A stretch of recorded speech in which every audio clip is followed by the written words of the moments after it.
합니다.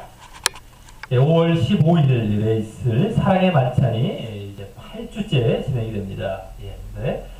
9주, 다음 주 지나고 그 다음 주간이 이제 사랑의 만찬인데요. 계속해서 각 목장별로 기도와 옥도 단계를 이어가시면서 대상자를 이제 초청하는 초청 준비 단계에 또 계속 직접적으로 나아가셔서 잘 준비해 주시기 바랍니다. 부활절 기념. 그리고 또 우리 그 주일 초청 잔치 때는 키즈 가든이라는 우리 밴드 가르쳤던 그 분들이 와서 했으면 좋겠다고 초청을 했다가 그분들 이제 스케줄이 안 맞아서 제가 너무 늦게 연락하는 바람에 해서 가을 또 사랑의 만찬 때는 이제 주일 초청 잔치 때 이렇게 오후 시간에 이렇게 와서 아마 이렇게 초청 잔치 그때 이렇게 하는 걸로 아마 생각을 하고 있습니다. 그러면요. 너무 제가 늦게 해갖고 좀 왔다 갔다 하기 빡빡하다 보니까 다음으로 미루게 되었습니다. 부활절 기념 아프리카 생명 구하기 운동에서 사단법인 좋은 이웃이라는 데서 이제 주최를 하는데요. 지난 우리 한 2년 전인가 3년 전에도 이걸 했었죠. 모기장 보내기 운동입니다. 모기장. 그래서 모기장 하나에 10,000원인데 5인 가족이 살 수 있다라고 하더라고요. 그래서 50% 그러니까 그 아프리카 거기 말라리아 모기 때문에 50%의 그 사망률이 이제 그 생존율이 90% 이상으로 이제 올라갔다라고 해서 모기장이 이렇게 귀하다고 그러더라고요. 5인 가족이 10,000원만 있어도 살 수 있다라고 하니까 저기 뒤에 이제 대자보 이렇게 붙여놨는데 현수막 이렇게 포스터를 붙여놨는데 혹시 참고하시면서 이게 6월 며칠까지 거기 이제 기간 적혀 있는데요. 그냥 알아서 자유롭게 동참해 주시면 감사하겠습니다. 오늘도 오후 2시에 교육관에서 말씀 기도학교가 있겠습니다. 대상자는 참석 바랍니다. 오늘도 오후 3시에서 4시 사이에 춘계 노방전도가 있습니다. 모두 참여해 주시기 바랍니다. 실버 예배를 통해 실버 전도와 영혼 구원이 잘 이루어질 수 있도록 계속 기도 부탁드립니다. 솔로몬 공부방 사역을 계속 계획하고 준비하는 중에 있으니 기도 부탁드립니다. 영혼 구원을 위해서 특별히 기도 부탁드립니다. 예배는 기초적 신앙 고백이자 신앙의 근간이 됩니다. 철저히 들으시고 주와 동행하시기 바랍니다. 말씀과 기도의 생활화를 위해 매일 성경을 날짜대로 읽으시고 늘 기도하시기 바랍니다. 1월에서 6월 추천 신앙도서를 순서표대로 읽으시며 필독을 위해 힘써 주시기 바랍니다. 나머지 또 특별한 광고 없으시면 주보로 참고해 주시고요. 제가 눈이 지금 다래끼가 이제 이렇게 수술하고 지난 줄 알았더니 결막염이 또 어떻게 이렇게 옮겨져 있었더라고요. 그래갖고 이 진행이 돼갖고 오른쪽까지 다 옮겨간다고 그러는데 이제 이게 또 진행이 됐습니다. 그래서 전체적으로 지금 별로 이렇게 목이는 안 좋을 수 있지만은 그냥 양해하시고 다음 주나 다다음 주까지 아마 이게 오래 간다고 그러더라고요. 제가 2, 3주에서 한 달까지 가니까 양해해 주시기 바라겠습니다. 특별한 또 다른 소식 없으시면 우리 들으신 예물 위해서 잠시 기도 드리시겠습니다.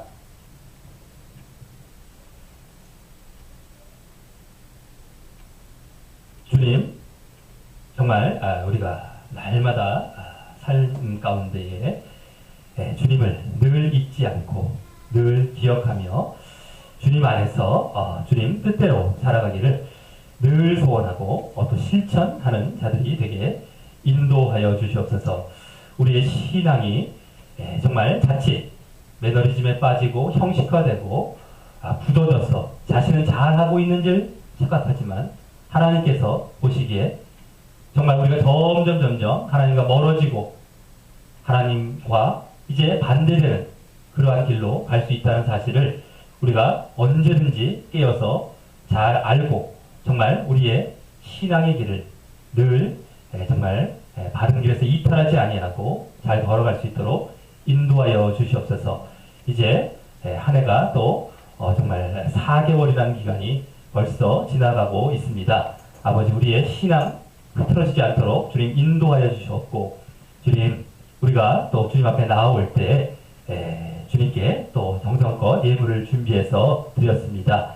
정말 주님을 사모하는 마음, 주님을 실제적으로 정말 만나고 늘 동행하고자 하는 마음으로 드렸사오니 주님께서 그 기뻐 흠양하여 주시오며 늘 정말 그와 같이 주님과 살아있는 관계, 깨어있는 관계가 언제라도 늦춰지지 않고 정말 지속돼 갈 수 있도록 주님 인도하여 주시옵소서. 이제 말씀을 증거하는 시간입니다. 주님께서 우리의 심령의 문을 열어주시옵고 말씀을 사모함으로 우리가 보면서 듣게 하여 주시옵고 결국 주님의 뜻과 주님만이 우리 심령 속에 새겨져서 나아가는 귀한 시간 되게 인도하여 주시옵소서. 주님 마치는 시간까지 홀로 영광 받아 주시오며 예수님 이름으로 기도드렸사옵나이다. 아멘. 예, 우리 말씀을 보도록 하겠습니다. 말씀은 로마서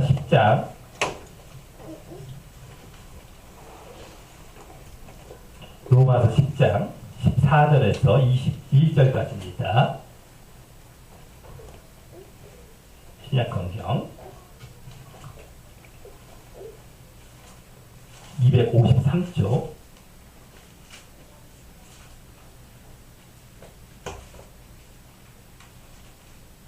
로마서 10장 14절에서 21절까지입니다.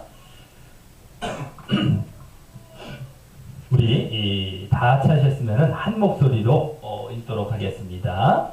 시작.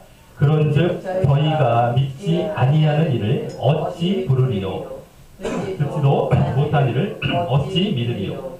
전파하는 자가 없이 어찌 들으리요? 보내심을 받지 아니하였으면 어찌 전파하리요? 기록된 바 아름답도다 좋은 소식을 전하는 자들의 발이여 함과 같으니라. 그러나 저희가 다 복음을 순종치 아니하였도다. 이사야가 가로되 주여 우리의 전하는 바를 누가 믿었나이까 하였으니 그러므로 믿음은 들음에서 나며 들음은 그리스도의 말씀으로 말미암았느니라. 그러나 내가 말하노니 저희가 듣지 아니하였느뇨? 그렇지 아니하다. 그 소리가 온 땅에 퍼졌고 그 말씀이 땅 끝까지 이르렀도다 하였느니라. 그러나 내가 말하노니 이스라엘이 알지 못하였느뇨? 먼저 모세가 이르되 내가 백성 아닌 자로서 너희를 시기나게 하며 미련한 백성으로서 너희를 노엽게 하리라 하였고 또한 이사야가 매우 담대하여 이르되 내가 구하지 아니하는 자들에게 찾은 바 되고 내게 문의하는지 아니하는 자들에게 나타났노라 하였고 이스라엘을 대하여 가라사대 순종치 아니하고 거스려 말하는 백성에게 내가 종일 내 손을 벌렸노라 하셨느니라. 아멘. 예, 그동안 로마서 1장에서 8장까지 해서 믿음으로 말미암아 의롭다 하심을 얻는다는 사실을 성화와 또 영화와 함께 말씀했다면 이후 그것을 바탕으로 9장에서 11장까지 해서 유대인과 이방인에 대한 하나님의 구원 계획에 관련하여 하나의 삽입 단락처럼 말씀하고 있는데 오늘도 그 말씀이 이어지는 것입니다. 그래서 먼저 9장 거의 전체에서는요, 먼저 유대인을 대상으로 그들이 믿음이 아닌 자신들만이 선택받은 선민으로서의 특권이라고 생각한 이 율법의 행위를 의지하여 의롭다 하심을 얻으려 했음을 그 배경에 두고 그러므로 그들이 극소수만 남기고 구원에서 떨어져 있는 상태를 바울이 안타까운 마음과 함께 설명하는 내용을 보았습니다. 그리고 9장 말미에서 10장 초반까지 해서는 그와 같이 유대인들이 믿음과 구원에서 떨어지게 된 이유에 대해 살펴보며 그 유대인들이 믿음을 의지하지 않고 행위, 즉 여기서의 행위는 율법 행위죠. 그 율법의 행위를 의지하여 의를 얻으려 했던 사실을 직접적으로 확인할 수 있었습니다. 그것이 믿음으로 말미암아 의롭다 하신 하나님의 의를 무시하며 자기 스스로 의롭다함을 얻으려는 자기 의를 세우려는 모습임과 함께 말입니다. 그리고 지난 본문인 이제 10장 4절부터 13절에서는 그 하나님의 의, 즉 하나님께서 주신 믿음으로 말미암는 의를 구약 말씀을 많이 인용하여서 자기 의인 율법으로 말미암는 의와 비교하여 구체적으로 보여주었는데, 그러면서 또한 결국 믿음의 말씀인 이 복음의 핵심을 1장 16절 17절 1장 16, 17절 이후 자세히 말씀했었습니다. 그래서 결국 구약에 나온 율법에 의한 의가 그 안에 원래 영적으로 내포하고 있었던 믿음에 의한 의로 예수 그리스도 이후 대체되고 완성되었다는 사실과, 그래서 그 복음의 핵심은 구약에 나온 율법에 대한 명령과 연관하여 마음으로 예수님의 죽으심과 부활을 믿고 입으로 예수님을 주로 시인하는 것임을 알 수 있었고요. 그것은 결국 칭의뿐만 아니라 믿는다. 이제 칭이고요. 시인한다라는 건 이제 성화. 그래서 칭의뿐만 아니라 성화를 포함한 그 믿음의 계속성을 요구하는 것임을 또한 알 수 있었습니다. 그것이 다 그 안에 포함되어 있었죠. 또 그러면서 그와 같은 믿음과 복음에 의한 구원은 모든 믿는 자에게 누구든지 해당할 수 있는 것임을 밝혔는데, 그러는 중에 유대인에 대한 믿음으로의 초청을 또한 이제 엿볼 수 있었던 것입니다.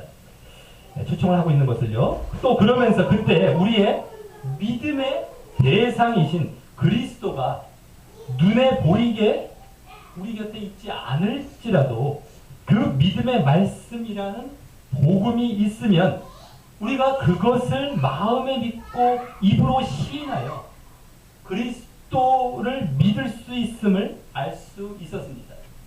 자, 오늘 본문에서는 그에 이어서 지난 본문의 그 복음의 핵심을 말한 내용을 배경으로 복음 전파와 관련하여 이제 복음 전파와 이제 관련하여 말씀하는데요.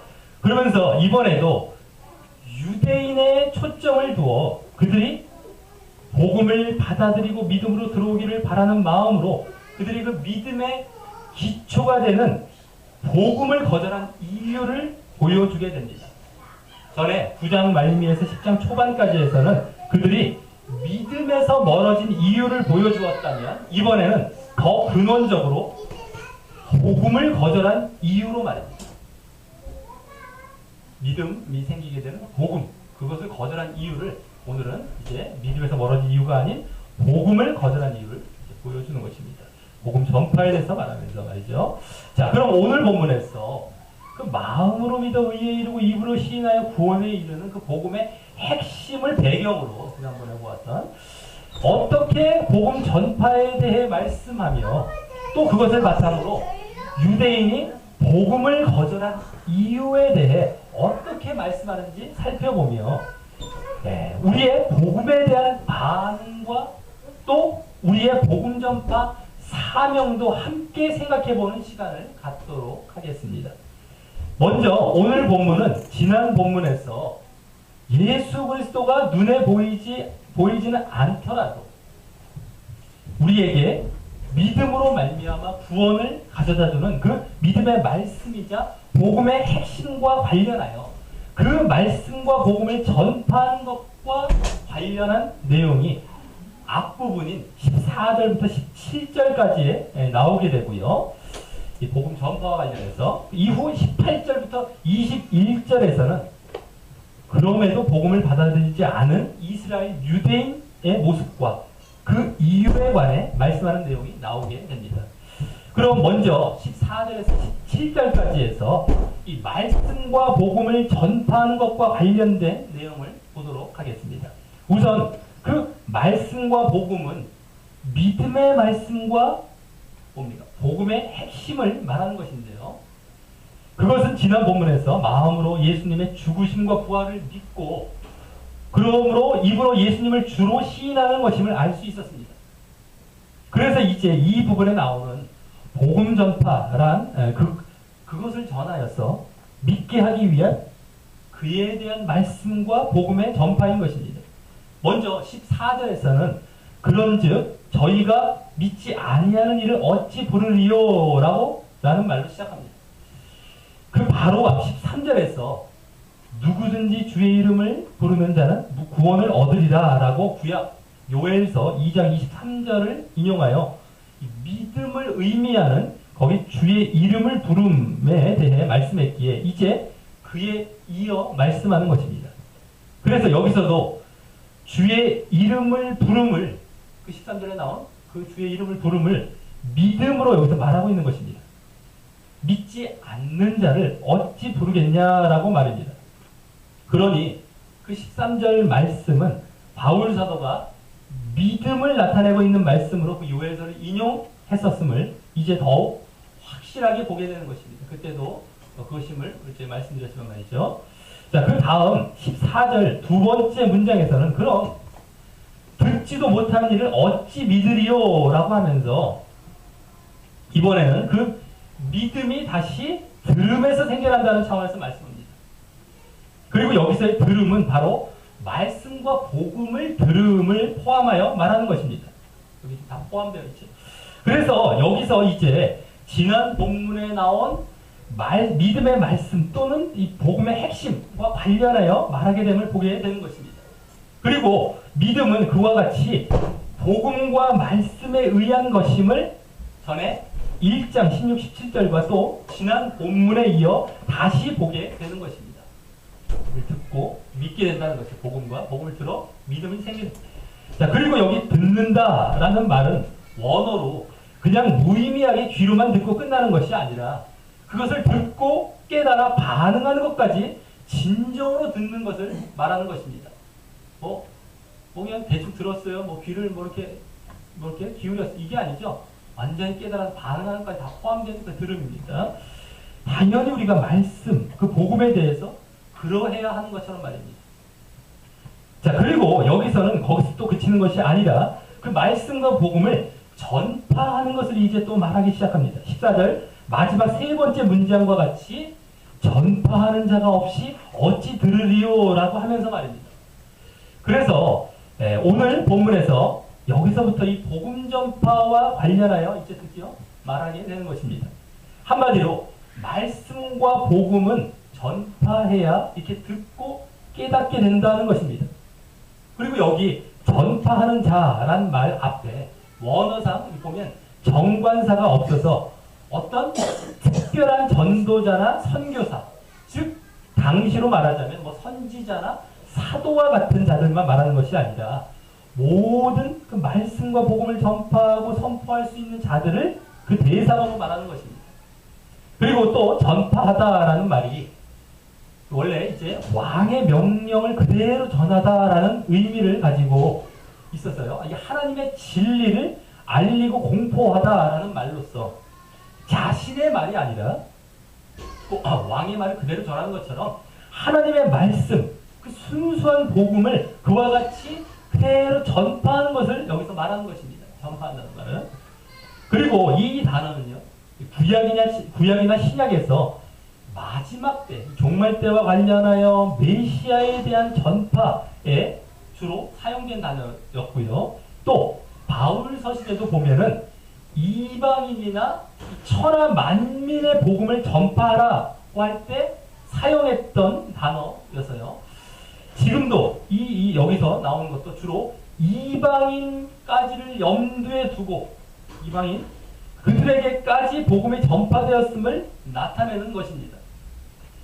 자, 그리고 이어 그 전파함에서 그치는 것이 아니라 15절에서는 그 전파함의 출발점이라고 할 수 있는 보내심을 또한 말씀합니다. 그럼 앞서 전파함은 하나님의 명령과 진리를 그대로 전하는 것이라고 했듯이 바로 그 보내시는 분은 바로 하나님이신 것입니다.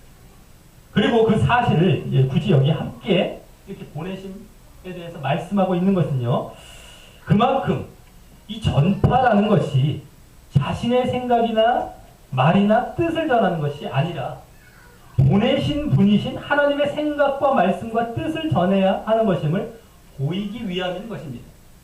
그래서 그 사람이 하나님의 보내심을 받은 자인지 알 수 있는 근거가 되는 것은 바로 하나님의 말씀을 그대로 전하고 있느냐 하는 것이 중요한 기준점이 되는 것입니다. 하지만 분명 예로부터 이제 그러한 자들이 많았겠지만 지금도 얼마나 많은 이 전파자, 이 설교자들이 하나님의 말씀을 순수하게 전하며 그분의 뜻과 생각을 전하고 있는 것이 아니라 말씀을 왜곡하며 이 세상 이야기를 전하면서 자신의 생각과 뜻을 전하는 경우가 얼마나 많은지 모릅니다. 하나님의 말씀으로 위장해서 말이죠. 그러한 사람들은 이 자신의 말로는 또 혹 하나님께서 자신들을 부르시고 뭐 보내셨다고 말할지 몰라도 전혀 그 모습을 볼 때 그렇지 않은 자들이 벌써 증명이 되는 것입니다. 말씀 앞에 떨며 자신을 내려놓고 신중하게 대하지 않으면 안 되는데 말씀을 가볍게 여기며 우습게 여기면서 말입니다. 말씀을 아주 우습게 이렇게 말씀에 대해서 이해하면 막 넘어가고 아주 보통이 아닙니다. 자, 그래서 이 보내심이라는 것은 바로 하나님의 대사로서 하나님께서 보내신 그 하나님의 대사로서 말씀과 복음의 순수성을 강조하는 말로 말씀하고 있는 것인데요. 이 일을 초대교회 때부터 잘 감당한 사람들이 있었습니다. 바로 사도로 일컬어지는 자들이었습니다. 이 사도는 예수님의 12제자가 예수님의 보내심을 받아 처음 이렇게 복음을 전하고 교회를 세우는 일을 감당했던 자들이었는데요.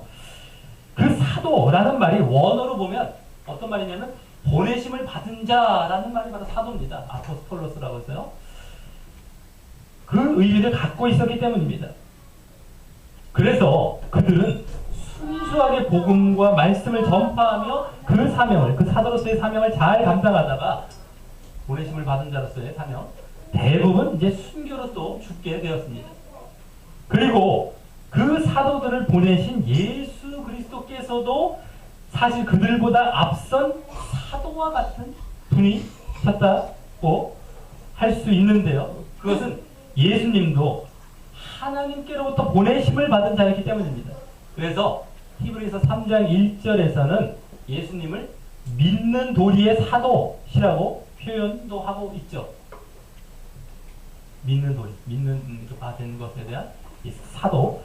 자, 그리고 무엇보다 예수님은 이 사도로서의 직분을 누구보다 잘 감당하셨음을 당신께서 자주 말씀하신 내용에서 또 찾아볼 수 있습니다. 하나님의 말씀만을 전했기 때문입니다. 바로 요한복음에 이제 그 사실이 잘 나오는데요. 요한복음 3장 34절에서의 하나님의 보내신 이는 하나님의 말씀을 하나니 이는 하나님의 성령을 한량없이 주심이니라. 하나님 보내시는 하나님의 말씀 한다는 이 보내심과 하나님의 말씀을 순수하게 전하는 것들이 관련이 많은 것입니다. 또 그런 말씀이 또 요한복음 또 7장 16절에서 또 말씀. 예수께서 대답하여 가라사대 내 교훈은 내 것이 아니요 나를 보내신 이의 것이니라 라는 말씀이 그 대표적인 말씀이라고 할 수 있는 것입니다. 보내심, 그분의 말씀, 순수한 이것이 아주 연결이 잘 맞는 예수님께서 말씀하셨다라고 합니다.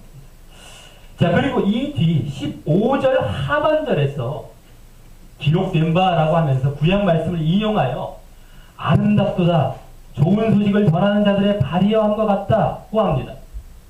이 말씀은 구약 이사야 52장 7절을 인용한 말씀으로 그때의 좋은 소식이란 이사야 거기서 이제 좋은 소식이란요 이스라엘이 바벨론 포로로부터 귀환하여 회복하는 것과 또 그러므로 이제 구원이 공포되고 하나님이 통치하신다는 소식을 이제 전하는 것을 말했던 것입니다. 그 소식이죠. 바벨론부터 포로돼서 구원이 이루어지고 이제 하나님께서 너를 통치하신다라고 하는 그 소식입니다. 그런데 여기서는 그에 빗대어 예수 그리스도를 믿음으로 이루어질 죄와 사망으로부터의 회복과 구원의 복된 소식, 그 복음을 말하는 것입니다. 그리고 여기서는 이 말씀을 인용한 것이 그 보내심을 받은 자가 그 그 좋은 소식이라는 복음을 그대로 전하는 것이 얼마나 아름답고 귀한 직분이라는 것을 보여주기 위한 것입니다. 그리고 이사야서에서는 여기 발이란 말이 더 자세히 산을 넘는 발, 산 있죠. 산을 넘어서 막 이제 뛰어오는 발이겁니다. 라고 나와 있는데 그만큼 그 좋은 소식을 전하기 위해 당시 이 산을 막 넘어서 달려오는 전령에 이 먼지가 가득하고 막 발이 막 신발이 닳고 했던 그 발이 그래도 아름답다라고 하는 것입니다. 그만큼 하나님의 좋은 소식을 그대로 갖고 전하기 위해서 막 달려오는 발, 네? 구원의 소식을 갖고요. 그래서 우리도 하나님의 복된 말씀인 복음을 그대로 전하는 모습으로 이 보내심을 받고 또 그것이 어렵고 힘들더라도 산을 넘듯이 이 듣는 자들에게 복된 소식을 전하는 아름다운 일임을 알고 그 일을 사모하면서 잘 감당해야 할 것입니다. 자, 그래서 이로써 복음이 전파되어 구원을 받는 과정을 이제 쭉 여기까지 볼 수 있었는데 그것은 바로 보내심, 그 다음에 전파, 그 다음에 들음, 또 믿음, 또 부름의 과정인 것입니다. 이 부름은 믿음이 삶 속에서 이어지는 실천의 모습이라고 할 수 있죠. 사실 부르면 시인하는 이쪽 차원에 가까운 것입니다. 부름과 믿음은 같은 차원입니다. 성화의 단계 이런 것을 볼 수 있겠죠. 그리고 보내심과 전파 들으면서 거기다 말씀과 또 관련이 있는 것입니다. 자, 그런데 이어서 16절에서는 그러나 저희가 다 복음을 순종치 아니하였도다라고 하면서 그 복음에 대해 다 듣고 믿음으로 다 순종한 것은 아니었다라고 합니다. 모두 다 순종한 것은 아니다 이 얘기가 아니라 그 중에서 다 그렇게 순종한 것은 아니었다. 사실 극소수만 순종했죠. 여기 복음을 순종치라는 말은 복음을 듣고 그것을 믿음으로 받아들여 순종으로 나아가는 것을 말하는 것으로 결국 믿음을 나타내는 것입니다. 여기 순종이라는 말은 믿음을 여기 나타내는 말입니다. 믿음은 그와 같이 순종이 항상 동반되어야 진정한 믿음인 것이죠. 그럼 여기 저희라고 한 자들은 누구를 말할까요? 구약의 이스라엘 백성을 비롯하여 당시의 이스라엘 백성까지 로마서를 쓰고 있을 당시의 이스라엘 백성까지를 말하는 것입니다. 그래서 이어 16절 하반절에서는 이사야가 가로되라고 하며 다시 구약 이사야서를 인용하여 주여 우리의 전하는 바를 누가 믿었나이까 하였다라고 합니다. 이 말씀은 앞서 15절에서 인용한 이사야 52장 7절 말씀에서 조금 후인 이사야 53장 1절에 나오는 말씀으로서요. 별로 안 떨어져 있어요. 아까 15절 인용한 말씀과 가까운 데 있는 말씀으로서 그 사이에 그 두 인용 말씀 그 사이에 보면 원래 이사야서에 보면 그 이사야 선지자가 하나님의 구원과 연관지어 말씀을 전하면서 정결케 하라라는 그런 말씀과 함께 구원의 메시아가 고난받는 종으로 오실 것이지만 나중에 그분이 존귀케 되고 열방을 놀랄 것이다 라는 말씀을 전했고요. 또 이후 이제 이 인용 말씀이 담긴 53장에서 고난받는 종의 죄 사함에 대해 더 자세히 말씀하게 되는데 그가 질고를 지고 이런부터 해서 채찍에 맞음으로 우리가 나음을 입고 이런 말씀 거기 다 담겨있죠. 이사야 53장.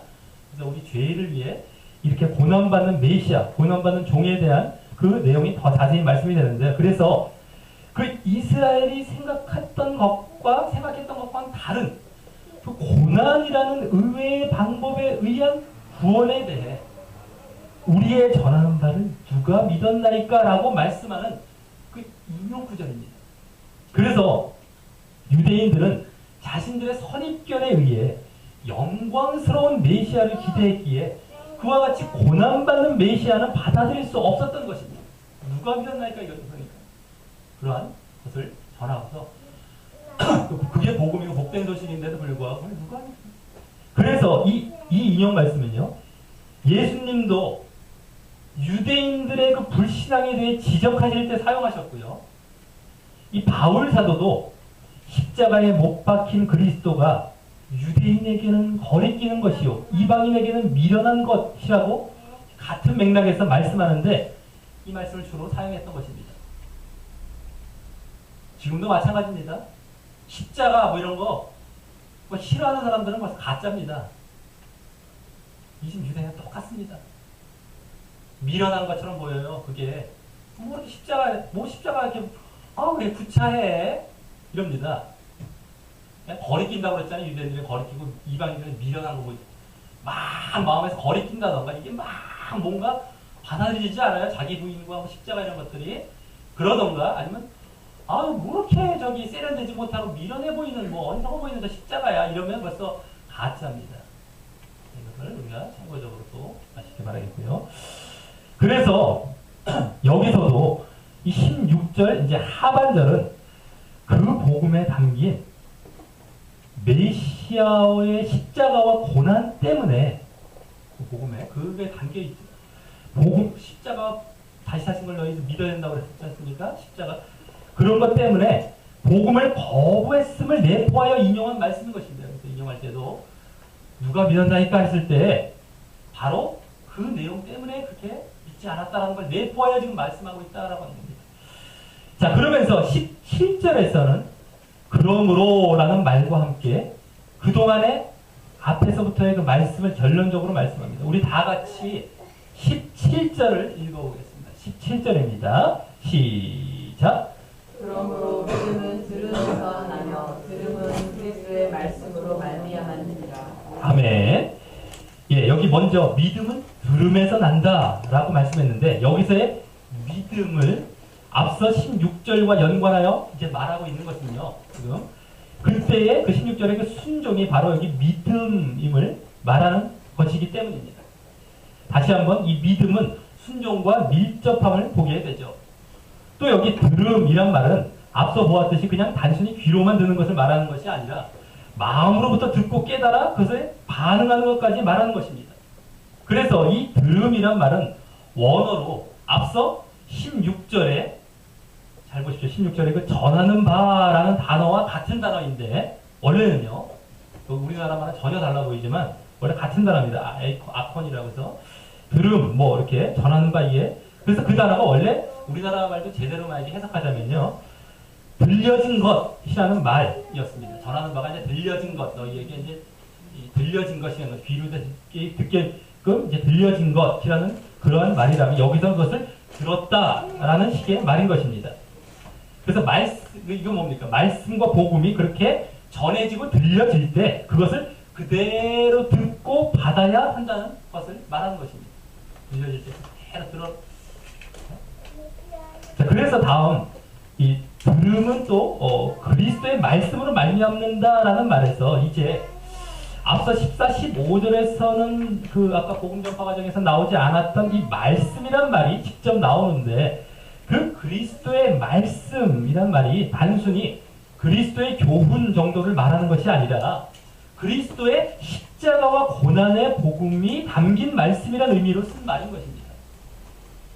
그것이 전해지고 들려질 때 그것이 선입견과 다르더라도 자신이 이게 십자가 뭐 고난이 들어갈지 그런 선입견과 다르더라도 그것을 그대로 듣고 믿어야 한다는 의미에서 말입니다. 그래서 이 그리스도의 말씀이란 말은 고대 사본에서는요 원래 하나님의 그리스도의 말씀, 그러니까 하나님의라는 말이 붙어 있죠. 그런 말씀으로 이런 말로 나옵니다. 그것은 뭡니까? 하나님께서 하신 그 그리스도에 관한 말씀이라는 것이죠. 예? 그리스도께서 하신 말씀, 여기서 우리가 그렇게 보이지만 원래 하나님께서 하시는 겁니다. 그리스도에 관한 말씀. 그 그리스도에 관한 말씀은 무엇이겠습니까? 바로 십자가와 고난이 담긴 그리스도에 관한 말씀인 것이죠. 자, 그런데 이스라엘은 그와 같이 하나님의 말씀 그대로 전해지고 들려진 그 말씀을 그대로 듣고 받아들이지 못하여 그 믿음과 순종으로 나아가지 못했던 것을 보고 이와 같이 17절에서 결론적으로 말씀한 것입니다. 이 17절을 우리가 하나의 그냥 암송 구절로 뭐 믿음은 들은 뭐 그냥 들은 말씀 이렇게만 아는 경우도 많은데 물론 그 말도 뭐 다 틀린 말은 아니지만 앞에서 쭉 흐름을 보면 이 유대인들이 지금 거부한 것에 대해서 자, 믿음은 너희들이 들어야 되는 것이다. 그 말씀을, 그대로의 그 말씀을. 그리고 그 말씀은 그리스도의 그 고난과 십자가가 있는 그 말씀이다. 근데 그걸 듣지 않았기에 너희들이 믿음이 생기지 않고 믿지 못한 것이다. 라고 하는 것을 알려주기 위한 원래 말씀이었던 것입니다. 그렇기 때문에 우리가 문맥과 상관없이 보는 것이 얼마나 우리가 잘못, 막 말씀 그냥 아무런 말씀, 여기다 말씀을 아무거나 갖다 대기 시작하지. 뭐 강단에서 하나님의 말씀이고 세상 말씀 다 하더라면서 그러니까 믿음이 생겼고 엉터리 믿음을 갖고 이런 경우가 엄청 많습니다. 지금 그게 아닙니다. 정확하게 보고 정확하게 그 뜻이 뭐고 여기서 뭘 요구하고 있는 건지 봐서 그 뜻 때문에 나아가지 않으면 죽는 겁니다. 죽는 거예요. 비슷해 보이죠? 흉내는 내죠? 가짜는 죽는 겁니다. 그냥 나중에 멸망입니다. 이것이 우리 신앙의 싸움 아닙니까? 늘 싸움이에요. 이것이 없으면 신앙의 싸움이 없으면 믿을 이유가 뭐가 있습니까? 그냥 다 천국 가죠. 그냥 마귀가 지금 못 가게 하려고 얼마나 가짜 들이대면서 미혹하고 또 사람들 그거 좋아하는데 거기 혀놓고 다 넘어가고 이 싸움. 어쨌든 우리가 이 의미가 바로 그러한 말씀이라는 걸 또 잘 알아야 되겠다라고 합니다.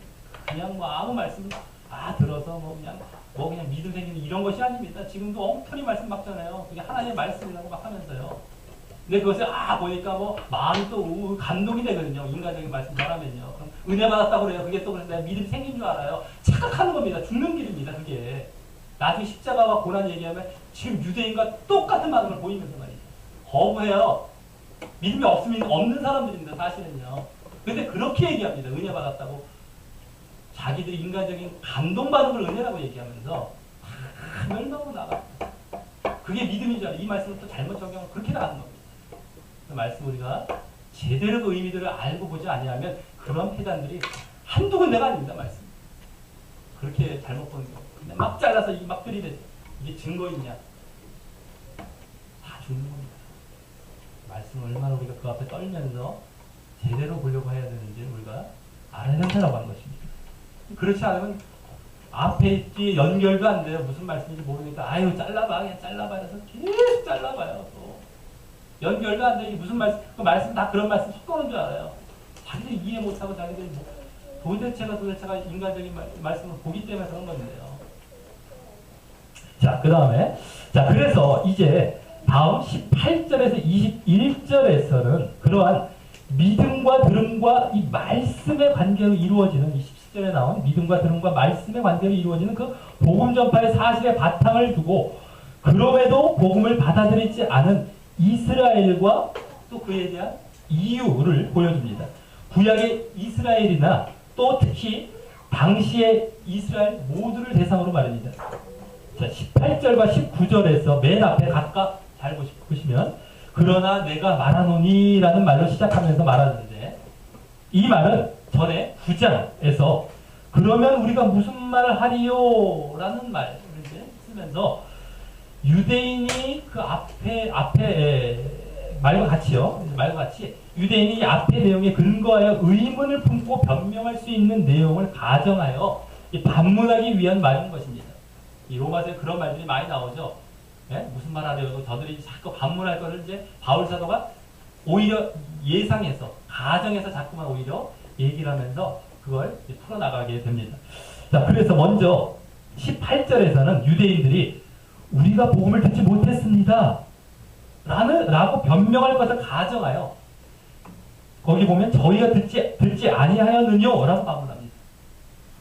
그리고 그에 대한 대답은 거기 그렇지 않다는 것입니다.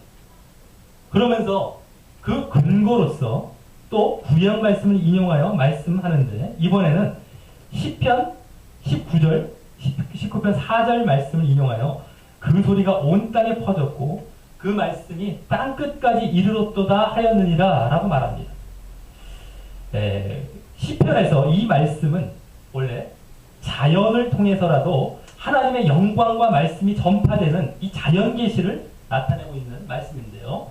그만큼 유대인뿐만 아니라 이방인까지도 누구나 이 자연을 통해서라도 이 말씀과 복음을 듣지 못했다고 핑계할 수 없다는 그런 말씀인 것이었습니다. 하물며 유대인들은 율법과 이 구약 말씀을 통하여 복음을 직접적으로 계시받을 수 있는 자였기에 더욱 핑계할 수 없음을 내포하면서 말입니다. 그리고 또 복음은 예수님에 의해 먼저 유대인에게 전해졌고요. 또 이후 사도행전을 보면 이 사도들에 의해 유대인의 본거지인 예루살렘으로부터 시작해서 온 유대와 사마리아와 땅 끝까지 나아가고 있기에 더욱 말입니다. 네?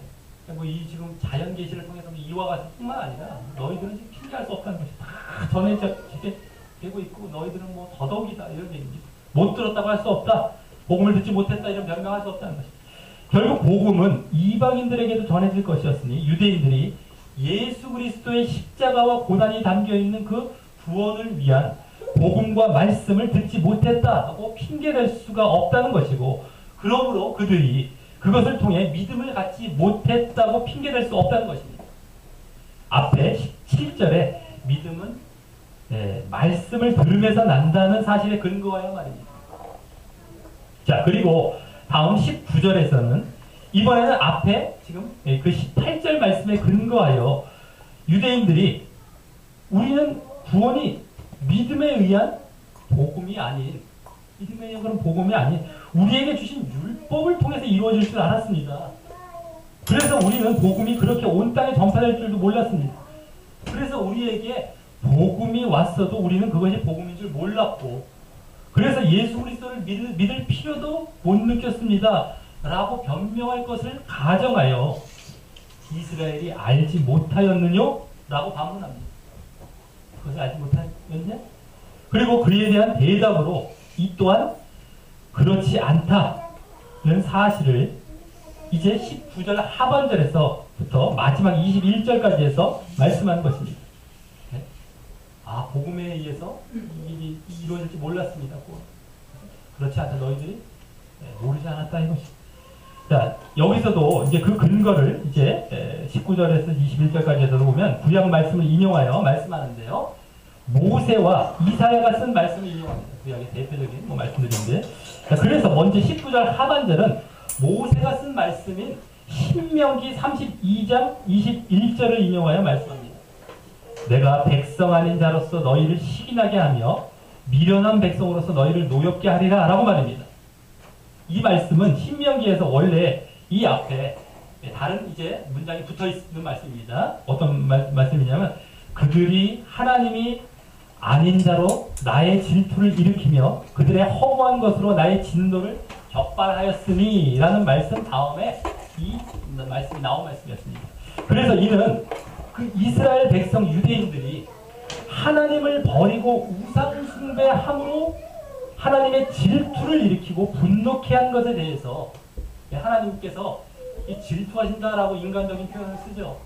그들이 우상 숭배할 때. 그래서 그도 분노도 하신 겁니다. 그런 것에 대해서 마치 사람과 같이 하나님께서도 당신이 선택한 그 유대 백성이 아니고 그들이 미련하다라고 생각하는 이방 민족에게 사랑을 베푸는 복음을 먼저 받아들이게 함으로 그 유대인들의 시기나고 노엽게 하겠다는 말씀입니다. 그들에게 복음이 전파되어서 그들에게도. 자, 그리고 그렇게 하나님께서 유대인들의 시기와 노여움을 일으키시려는 것은요. 그들이 먼저 질투와 분노를 하기 때문에 시기와 노여움을 일으키신 것이는데 그것은 그렇다고 그것 자체가 목적이 아니라 그렇게 하심으로써 그들이 다시 하나님께 돌아오기를 바라는 마음에서 하시는 것이고 그래서 결국 이 당시로 말하자면 예수 그리스도의 복음을 받아들이기를 바라는 마음에서 이셨던 것입니다.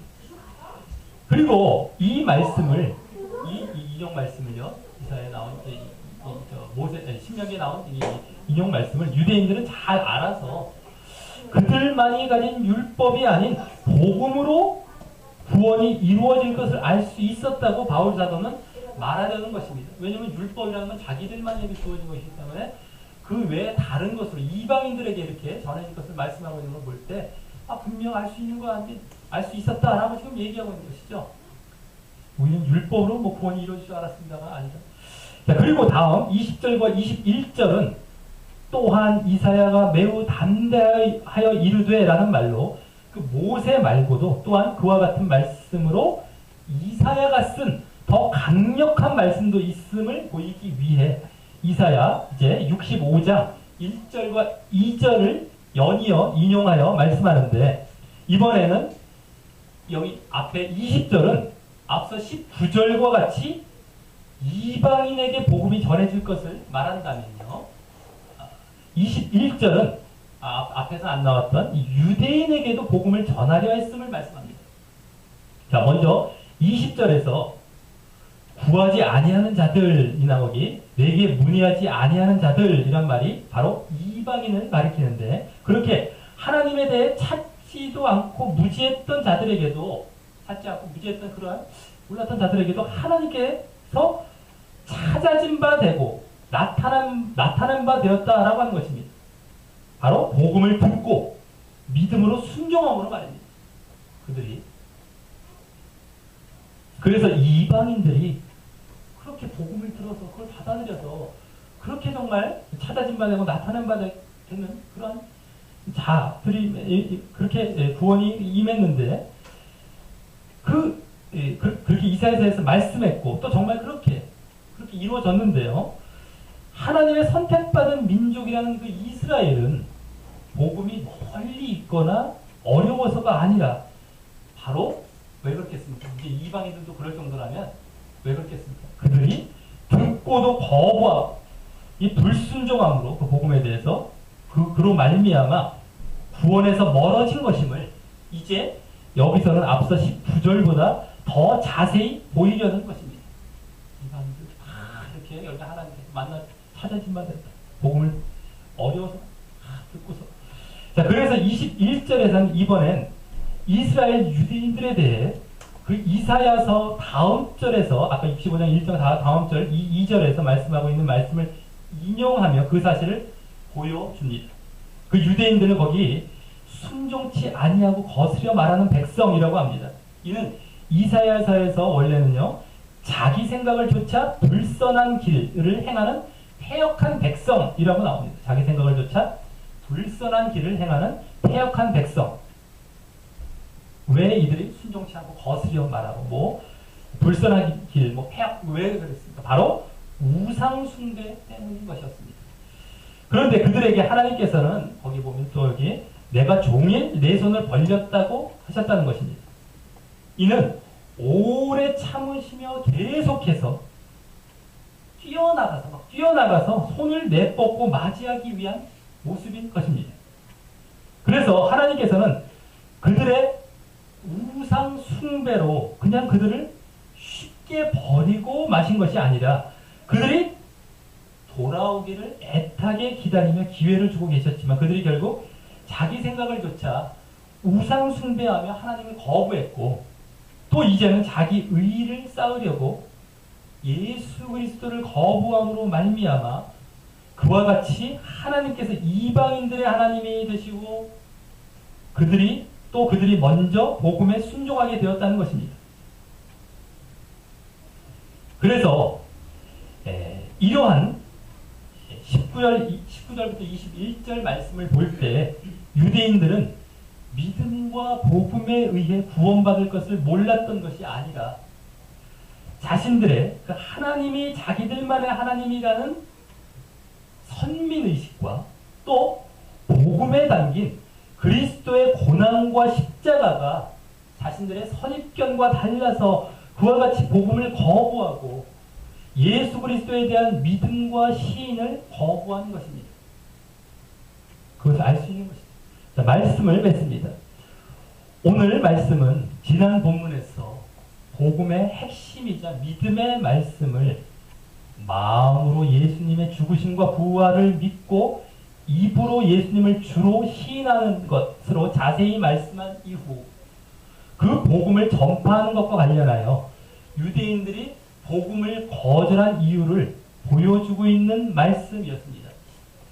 그래서 지지난 본문에서 유대인들이 믿음과 구원에서 떨어지게 된 이유는 그들이 하나님의 의인 그 믿음을 의지하지 않고 자기 의인 율법의 행위를 의지하여 의를 얻으려 했기 때문이었음을 보았다면 이번에는 그들이 복음을 거절한 이유는 그 믿음의 더 출발점이 되는 그 복음을 이번에 거절한 이유는 복음이 전파되어 구원을 받을 수 있도록 하나님으로부터 보내심을 받아 그 복음을 전파하여 또 이방인을 비롯한 누구에게나 말씀을 듣게 함이 있었음에도 불구하고 그들이 그 유대인들이 선민의식에 기초하여 복음이 아닌 율법을 의지하려 했던 모습은 물론이거니와 그것은 또 더 근원적으로 복음에 담긴 그리스도의 말씀, 즉 그리스도의 십자가와 고난이 담긴 말씀을 믿고 순종치 않고 거부감을 가졌기 때문임을 오늘은 더 근본적으로 알 수 있었습니다.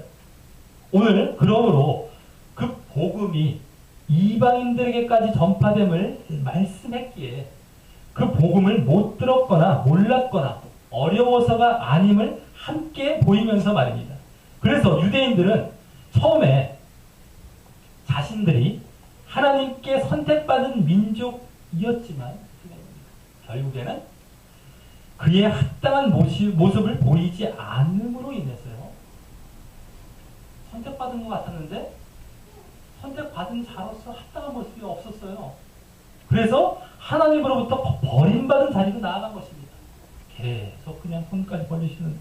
자, 그래서 오늘 하나님께서 계속 손을 벌리고 기회를 주고 계셨음에도 선민의식에 사로잡혀 그것을 계속 거절하면서 자기 방식대로 우상과 율법을 계속 고집함으로 말입니다.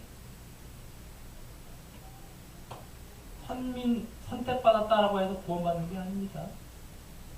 착각입니다. 그것은 하나의 선택이라는 것은 하나의 우선적인 순서의 차이라고 했었어요. 이 유대인들은요. 아, 선택받았으니까 구원은 선택받은 것 된 거 아니야? 이거 아닙니다. 자, 지금도 그 선민의식과 닮은 예정사상에 의해 믿는다고 하면서도 예수님의 십자가가 담긴 복음에 대해서는 거부하며 세상 성공과 세상 축복의 복음을 믿고 또 세상 우상을 쫓아가며 그래서 또 율법적인 종교 행위에 의지하여 신념과 마음 이게 아니라 신앙생활하고 있는 자들은 바로 오늘 이 유대인들과 같이 오히려 그들의 생각과는 달리 그들은 예정됐다라고 생각하는데 그것과는 전혀 달리 그 택함받은 자리에서 떨어져 있는 것입니다. 아주 예정됐다고 하면서 아주 그냥 그런 경우가 엄청 많습니다. 하나님께서는 계속 그들에게도 바로 돌아오라고 손을 벌리고 손을 뻗고 계시지만 말입니다. 쉽지 않아요. 얼마나 고집이 부리게 되는데 이들이 십자가는 막 죽으려고 그래요. 십자가만 얘기하면 막 죽으려고 거리 끼고 막 거기에 미련한 것처럼 보고 죽으려고 합니다. 자, 그리고 그것은 오늘 볼 수 있었듯이 하나님의 말씀을 그대로 전하지 않거나 또 그대로 전하였다 하더라도 그대로 듣지 않거나 또 그대로 들었다 하더라도 거기서 끝나버리고 믿음의 표현이 그 순종으로 나아가지 않았기 때문입니다. 자, 나의 복음에 대한 반응은 어떠한지.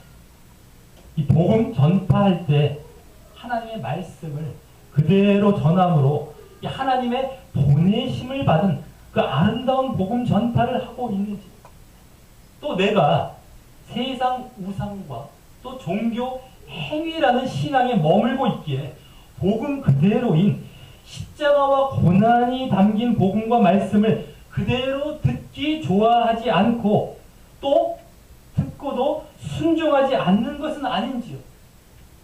순종치 아니한다. 하나님께서는 우리가 그와 같은 진정한 복음과 말씀을 들고 보내심과 전파함과 들음과 믿음을 갖기를 손을 벌려 계속 기회를 주고 계십니다. 그 기회에 빨리 세상 우상과 이 종교 행위를 버리고 바르게 반응하여 진정한 믿음으로 진정 구원에 이르기를 주님의 이름으로 간절히 축원합니다. 우리 다 같이 찬양하시면서 기도로 나아가도록 하겠습니다. 여호와 우리 주여,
핵심적으로 말씀하는 것에 이어서 그 복음을 전파하는 것을 이번에는 말씀하면서 그 복음이 전파되어 이제 유대인들에게도 전해졌을 텐데 저들은 그것을 거부하며 결국에는 떠들다.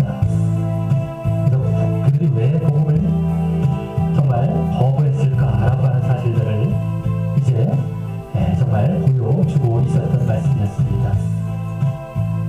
구약 말씀을 오늘도 여러 군데 인용하면서 저들이 알 수밖에 없었던, 모르지 않고 정말 저들이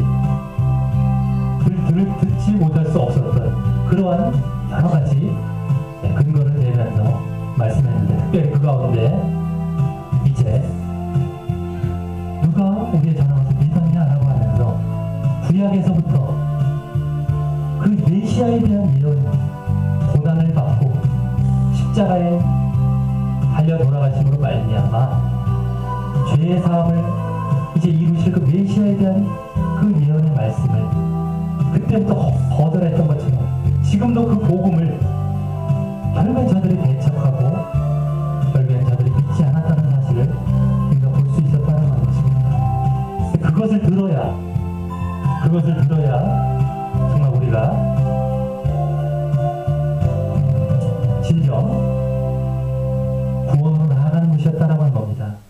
그래서 우리가 믿음은 들음에서 나고, 들음은 하나님의 말씀으로, 그리스도의 말씀, 하나님의 그리스도의 말씀으로 말미암았다라고 했을 때 그 말씀이 어떤 말씀인지 알아야 됩니다. 그걸 그대로 들어야 됩니다. 그대로 거기에 반응하며 순종하며 나아가야 됩니다.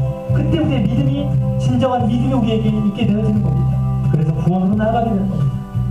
근데 그것을 거절했다라고 하는 것이죠. 얼마나 저들은 예수님을 십자가에 못 박혀 죽게 하시는 것부터도 다 그런 내용이었습니다. 거창하고 대단해 보이고 화려해 보이고 성공해 보이고 축복해 보이고 이런 것에 휩싸여 있었던 사람들이었습니다. 그 당시에 똑같습니다. 지금도요. 십자가 얘기하고 고난 얘기하고 너 낮아져라, 너 죽어야 된다 라고 얘기하면 왜 저런데? 정의하면서 예수님을 십자가에 못 박여 죽이고자 하는 마음처럼 막 그냥 속에서 막 불불불 끓어오르는 이 오르는 겁니다. 자기네 가짜라는 건 전혀 깨닫지 못하고 그렇게 말씀했고 구약에서 말씀했고 그거 아니다 아니다 지금도 신약에서 더 정확하게 말씀했는데 지금도 그러고 있어요. 얼마나 답답한지. 십자가를 얘기하고 고난, 자기 부인, 회개 그런 것들 얘기하면 죽으려고 그래요. 믿음이 없죠. 험한 겁니다.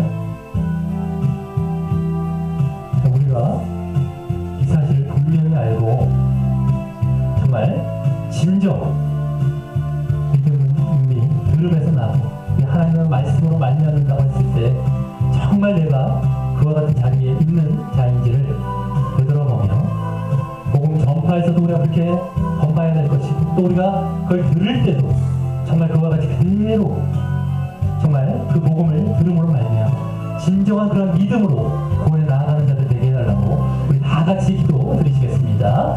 하나님 아버지 감사를 드려옵나이다. 아버지 정말 오늘 이제 이 유대인들이 왜 정말 그들이 복음을 거절했고 그래서 믿음에서 떨어져 구원에 떨어나간 그들을 더 이제 근원적으로 보여주고 있는 그러한 말씀을 통해서 우리를 또 깨닫게 하시는 감사를 드립니다. 아버지 이 말씀도 또 자기들 마음대로 이제 잘못 보며 잘못 적용하지 않는 그러한 말씀들을 소원합니다.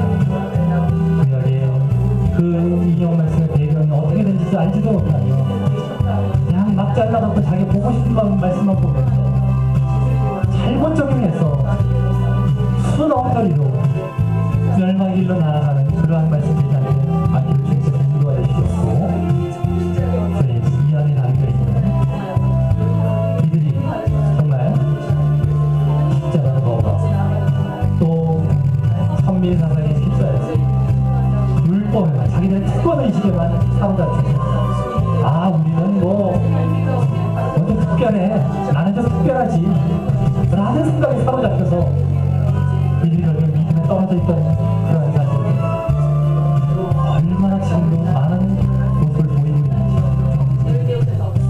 너는 아무것도 아니야 너 특별한 존재가 아니야 넌 똑같은 인간일 뿐이야 라고 하는 사실 너는 하나님을 특별하게 생각해야 돼.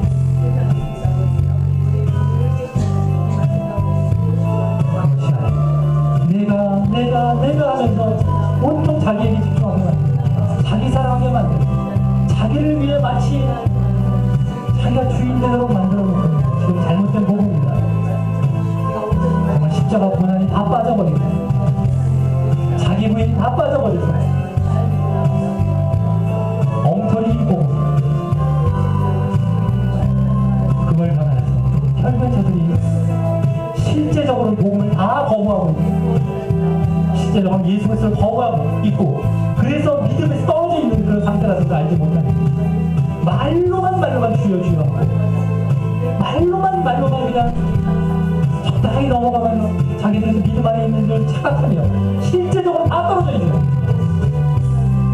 유대인들이 하나님 했지만 하나님은 계속 손을 벌리고 계시는 그 상태를 알지 못하는 정말 얼마나 답답한 일이에요. 아버지 정말 우리가 이와 같은 모습을 보이고 있었던 것 같아요. 말씀이 전해질 때 그대로 그것을 우리가 받아들이고 복음을 그대로 우리가 순수하게 정말 접하고 그래서 하나님의 보내신 자가 되었어요. 진정 이 복음 접하다는 걸 잘 감당하기 바랍니다. 또 그들 우리가 또 그와 같은 말씀을 전해질 때 우리가 정말 그대로 그 말씀 그대로 받아들여 그걸 들음으로 말씀 듣고 받아들이고 반응함으로 말이야 진정한 믿음 가운데 나 결국에는 구원에 이르게 되는 길을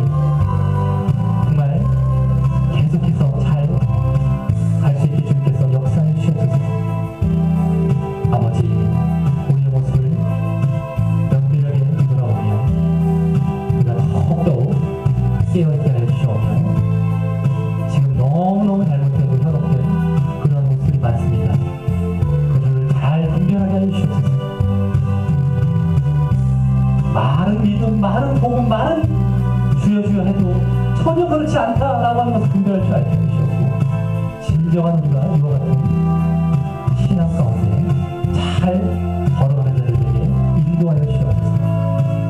아버지 감사하옵나이다. 감사하옵나이다.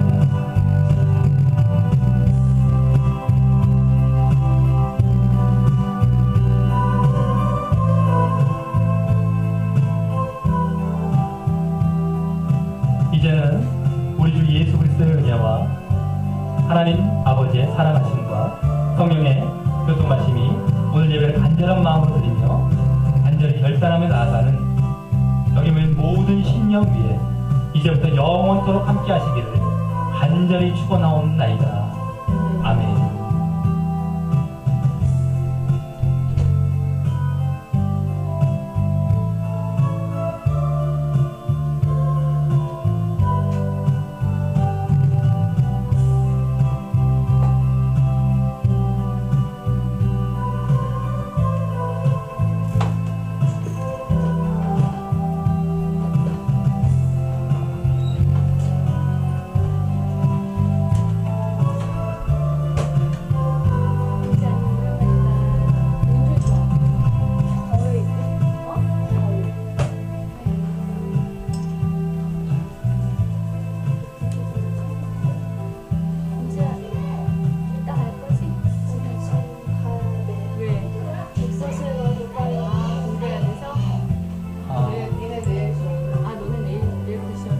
아니, 학교가 다른가?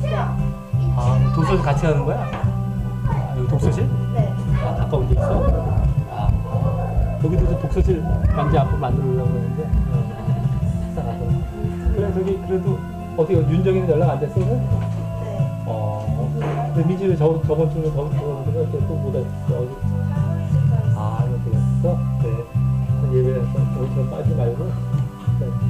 잘 보고. 빠지면 안 돼, 예배. 깨졌어요. 아, 네.